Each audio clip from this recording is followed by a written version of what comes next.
رمضان آمده با بوی فرح بخش بهشت. رمضان آمده با یاد توان بخش بهشت.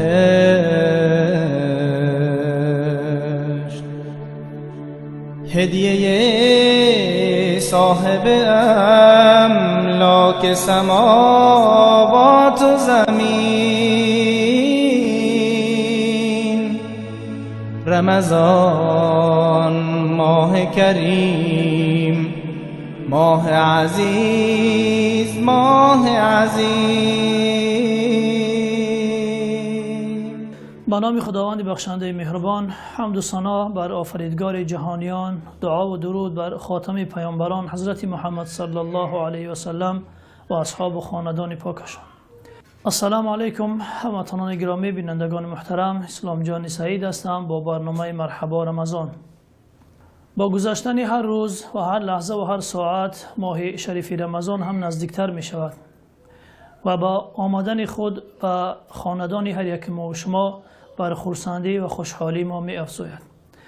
ما هم می باید در نوبت خود آمادگی کامل را داشته باشیم تا بتوانیم از این مهمانی خداوندی به خوبی استقبال کنیم و پذیرایی نماییم و ماه رمضان را با طاعت و عبادت و بندگی و با ذکر و یاد خدا به آخر برسانیم تا از وعده هایی که خداوند برای روزداران کرده است و از اجر و پاداش و ثوابی که برای روزداران در نظر گرفته است بهره ور گردیم.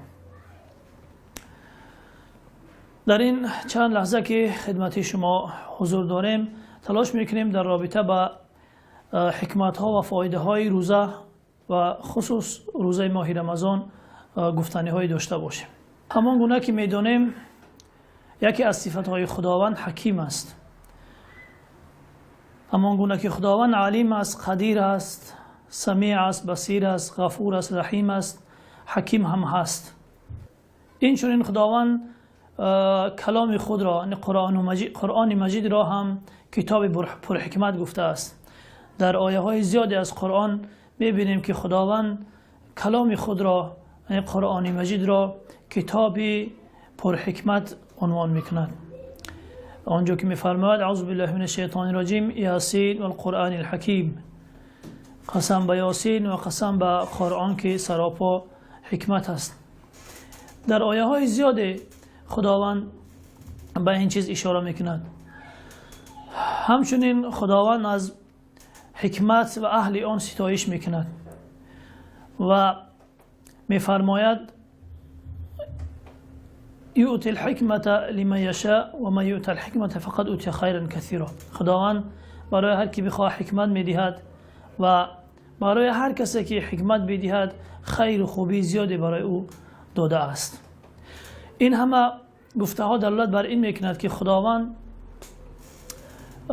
هر کاری که انجام میدهد و هر آنچه که آفریده است در عالم هستی و هر امر و دستور و فرمانی که صادر میکند و بندگانش را از هر کار باز می‌دارد، در همه این کارهای خداوند حکمت‌های زیادی وجود دارد. یکی دیگر از صفت‌های خداوند غنی و بی‌نیاز بودن است. خداوند الله الصمد است، نیاز به هیچ کسی ندارد و ما بندگان هستیم که به لطف و مهربانی خداوند نیاز داریم. پس خداوند هر حکمی را که برای ما صادر میکند و ما را به انجام هر عبادتی که دستور میدهد، حکمت در این بر میگردد بر مصلحت ما و شما، بر مصلحت بندگان. یعنی انسان وقتی که طاعت و عبادت خدا را به جا بیارد، خب فایده این کارش بر میگردد به خودش. اما اگر خدا نکرده از امر و دستورات خداوند سرپیچی نماید و دست به گناه و معصیت بزند، ضرر این اعمالش نیز بر میگردد به خودش، هم در دنیا و هم در آخرت، و هیچ ضرر و فایده برای خداوند وارد نمی‌سازد. روزه ماه رمضان هم یکی از فریضه ها و احکام الهی است که هر سال 1 ماه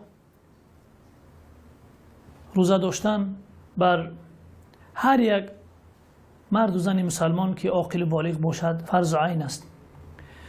و روزه داشتن در ماه شریف رمضان نیز و حکمت ها و فایده های زیادی دارد. از جمله با روزه داشتن در ماه شریف رمضان و طاعت و عبادت و بندگی انسان نفس خود را تزکیه میکند و پاکسازی می نماید و خودش را به عبادت کردن در طول 1 ماه عادت می دهد. وقتی از صبح تا شام آن هم به خاطر خدا از خوردن و نوشیدن دست می کشد، از شهوت و لذت ها دوری می جوید و شبهای رمضان را با عبادت و بندگی سپری می کند، نفس خود را تزکیه می کند و پاکسازی می نماید و خودش را به عبادت کردن عادت می دهد. حدیثی که از رسول خدا صلی الله علیه و سلم روایت شده است اشاره به این حقیقت دارد. رسول خدا فرمودند بوی دهان روزه‌دار در نزد خداوند بهتر و خوشبوتر از بوی مشک است. شخصی روزه‌دار به خاطر خداوند از خوردن و نوشیدن دست می کشد و از شهوت و لذت ها دوری می جوید. کل عمل ابن آدم له الا الصوم. تمام اعمال بندگان ابن آدم، فرزند آدم، برای خود اوست بجز روزه. فانه لی و انا اجزی به. خداوند میگوید انسان بنده من روزه را خاص برای من می‌دارد و من هم پاداشی مخصوصی برای اون در نظر گرفتم. یعنی روزه داشتن، خصوصا روزه ماه رمضان، یک سیر بین بنده و خداوند است که انسان میتواند در ماه روزه بدون آنکه کسی متوجه شود، کسی او را ببیند، وانمود کند که روزه‌دار است، ولی بخورد، بنوشد به دور از چشم مردم، اما این کار را نمی کند تنها به خاطر رضایت خداوند. و این عملی بنده سبب می شود که نفس او تزکیه یابد، نفس او پاک شود و به عبادت کردن عادت کند. این است یکی از حکمت های روزه ماه رمضان. حکمت دیگر از روزه ماه رمضان این تقویت و تربیه جنبه روحی انسان است. خداوند انسان را از 2 عنصر آفریده است، یکی عنصر زمینی خاک و دیگر عنصر ملکوتی یعنی روحی که خداوند در بدن انسان دمیده است. این 2 عنصر همیشه در مبارزه هستند و هر کدام که غالب باید بر دیگر انسان را میکشد به طرف خودش. اگر عنصر زمینی بر عنصر ملکوتی بر روح پیروز شود، غالب باید انسان را میکشد به طرف زمین. اگر عنصر روحی و ملکوتی غلبه کند و بر عنصر زمینی خاکی پیروز شود، انسان را میکشد به طرف بالا و درجه انسان را میبرد تا اینکه از ملائکه هم بالاتر قرار میدهد. در روزه داشتن و خصوصا روزه ماه رمضان جنبه روحی انسان تقویت و تربیه می شود. انسان با روزه داشتن و طاعت و عبادت بندگی در طول 1 ماه جنبه روحی خود را تقویت و تربیت می کند و اون را بر جنبه مادی پیروز می گرداند. شاید سیری آن که شخصی روزه دار بعد از افطار در هنگام افطار خوشحالی وجودش را فرا میگیرد در این باشد. حدیث رسول خدا صلی الله علیه و سلم است که میفرماید للصائم فرحتان یفرحهما، یعنی هر شخصی روزه‌دار 2 خوشحالی به همراه دارد. یک خوشحالی هنگامی که افطار میکند، با افطار کردنش خوشحالی تمام وجودش را فرا میگیرد. دوم خوشحالی اون وقت است که با خداوندش ملاقات میکند. وقتی با خداوند ملاقات میکند و خداوند به خاطر روزهش برایش پاداش میدهد، در اون هنگام است که خوشحالی دیگری وجود شخص روزه‌دار را فرا میگیرد. چون وقتی که انسان در ماه روزه به خاطر خداوند از خوردن و نوشیدن از لذت‌ها دوری میجوید و روزه را ماه رمضان را با عبادت و بندگی میگذراند جنبه روحیش تقویت مییابد و بر جنبه مادی و جنبه زمینی غلبه میکند و این خوشحالی ها به خاطر این است که در وجود شخص روزه‌دار پیدا می شود. یکی دیگر از حکمت ها و فایده های روزه ماه رمضان این تربیه اراده است، تربیه اراده و عزم است و خودش را انسان روزه‌دار با صبر کردن در این ماه عادت می دهد و بر عادتهایش غلبه می کند. یعنی انسان وقتی اراده نداشته باشد هیچ گویم ارزشی ندارد و همه اعمال خیر و کارهای خوب انسان هم وابسته به اراده انسان است. دین هم عبارت از صبر است، صبری در طاعت و بندگی، صبری در معصیت و گناه. انسان با روزه داشتن در ماه رمضان هم عزم و اراده خود را تقویت میکند و هم خودش را در طول یک ماه به صبر کردن عادت میدهد و بر عادتهایش غلبه میکند، عادتهایش را زیر پا میگذارد. از اینجاست که رسول خدا صلی الله علیه و سلم روزه ماه رمضان را، یعنی ماه رمضان را ماه صبر گفتند. در حدیث داریم رسول خدا میفرماید صوم یوم الشهر و ثلاثه من کل شهر یذهبن وحر الصدر. روزه داشتن در ماه صبر یعنی ماه رمضان و 3 روز از هر ماه وسوسه های قلب را، کینه و کدورت و بغض و خلاصه بیماری های قلب را پاک می سازد، از وجود انسان دور می کند. وقتی که قلب انسان از وسوسه پاک می شود عزم و اراده انسان محکم می شود، قوی می گردد. این است یکی دیگر از حکمت های روزه و خصوصا روزه ماه رمضان. حکمت و فایده دیگر از روزه ماه رمضان این است که انسان با روزه داشتن غریزه جنسی خود را کنترل میکند. همان گونه که همگان اتفاق دارند غریزه جنسی از خطرناکترین اسلحه، یعنی خطرناکترین اسلحه در اختیار شیطان است که شیطان با واسطه آن انسانها را گمراه میسازد و روزه داشتن این غریزه را کنترل میکند، این غریزه را سرکوب میکند. از اینجاست که رسول خدا صلی الله علیه و سلم جوانان را که توان ازدواج کردن را ندارند توصیه و تشویق به روزه داشتن میکند تا اینکه اون غریزه جنسی اونها را که شیطان با واسطه آن انسانها را گمراه میکند کنترل کنند، سرکوب کنند. رسول خدا میفرماید یا معشر الشباب من استطاع منکم الباءة فلیتزوج. ای جوانان، هر کی از شما توان ازدواج کردن داشته باشد پس باید ازدواج کند، پس باید خانه‌دار شود. فانه اغض للبصر و احسن للفرج. چون که ازدواج کردن، خانه‌دار شدن چشم را از نگاه حرام حفظ میکند و شخص را از دست دادن به زنا باز می‌دارد. و من لم یستطع فعلیه بالصوم. هر کی توانی ازدواج کردن را ندارد پس باید روزه بگیرد. فإن له وجا. چون که روزه یک نوع سپر می شود برای انسان که شهوت اون را کنترل میکند، ضعیف میسازد و سرکوب میکند و اون را از دست به گناه زدن حفاظت میکند.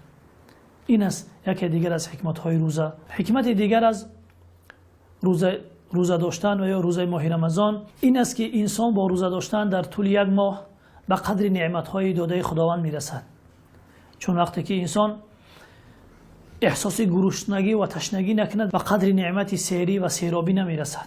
اما وقتی که احساس گرسنگی میکند، احساس بی‌آبی میکند و در از صبح تا شام گرسنه و تشنه میگذراند و آن هم طول یک ماه به قدر نعمت ها و داده های خداوند میرسد.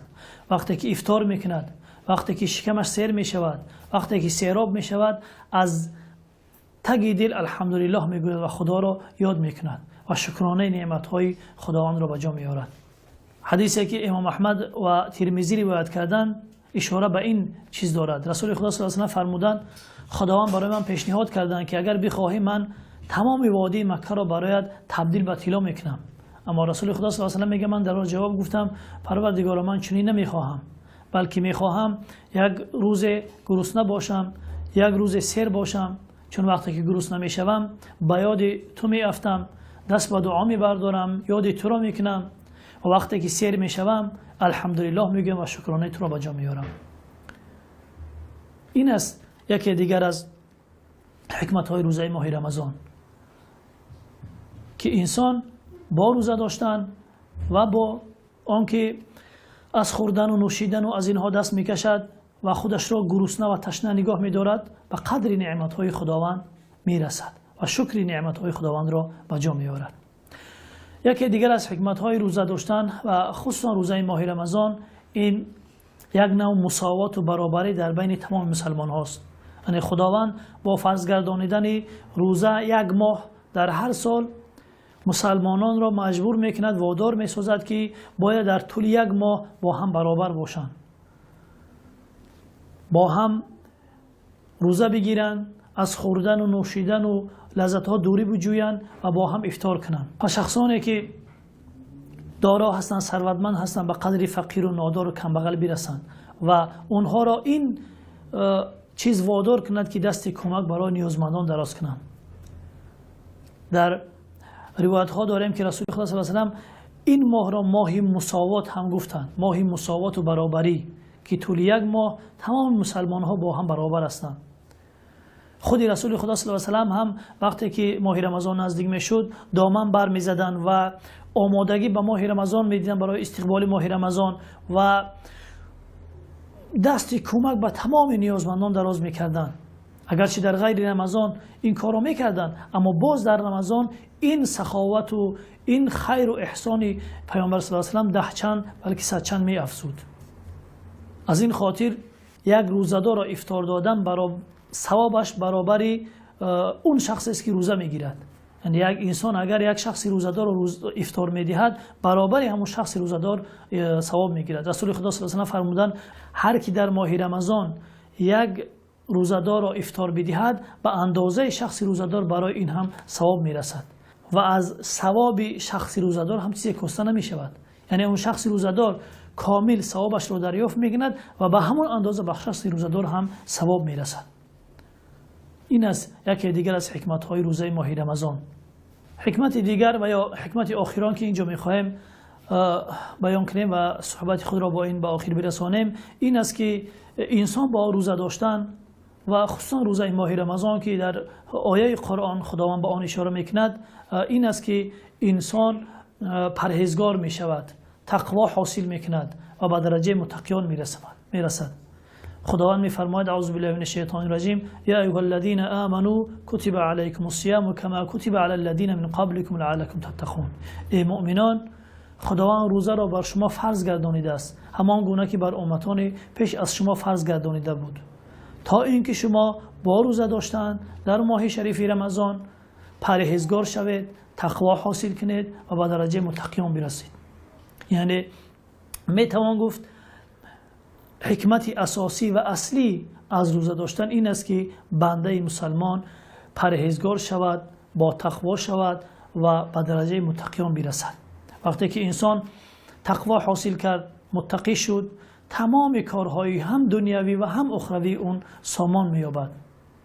در آخر دعا میکنیم از خداوند که ما را توفیق بدهد تا از این مهمانی خداوندی و خوشی و خوشحالی و خرسندی استقبال کنیم و پذیرایی نماییم و این ماهی شریف را با عبادت و طاعت و بندگی و ذکر یاد خدا به آخر برسانیم تا اینکه از وعده های خداوند و اجر و پاداشی که برای روزه‌داران در نظر گرفته است بهره ور شویم. السلام علیکم و رحمت الله و برکاته. تا برنامه بعدی در پناه خداوندی متعال باشید.